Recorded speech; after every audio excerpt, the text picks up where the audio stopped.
আর যে কাজটি দিল্লি করছে ওদের থোতা মুখ ভোতা করে দেবো। আমাদের এখানে কোনো ঘটনা ঘটলে আমরা সঙ্গে সঙ্গে সেটাকে টেক আপ করি। আমি চাই না কোনো ঘটনা ঘটুক, কিন্তু অনেক সময় মানুষের অজান্তে কোনো ঘটনা ঘটে যায়। যেমন আপনারা অনেকে জানেন না, সাবধান থাকবেন। আমার কাছে অনেক খবর আছে, অনেকের আধার কার্ড লিঙ্ক কেটে দেওয়া হচ্ছে। জামালপুরে 50 জনের কাটা হয়েছে। জামালপুরটা বর্ধমানে, বীরভূমেও কাটা হচ্ছে, উত্তর 24 পরগনাও কাটা হচ্ছে, দক্ষিণ 24 পরগনাও কাটা হচ্ছে, নর্থ বেঙ্গলেও কাটা হচ্ছে।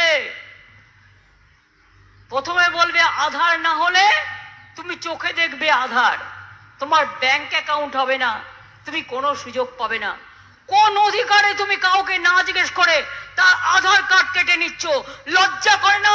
ইলেকশনের আগে তারা যাতে ব্যাংকের লোন না পায়, ব্যাংকের মাধ্যমে টাকা না পায়, ফ্রি রেশন না পায়, লক্ষ্মীর ভান্ডার না পায়, তার জন্য তোমাদের চক্রান্ত।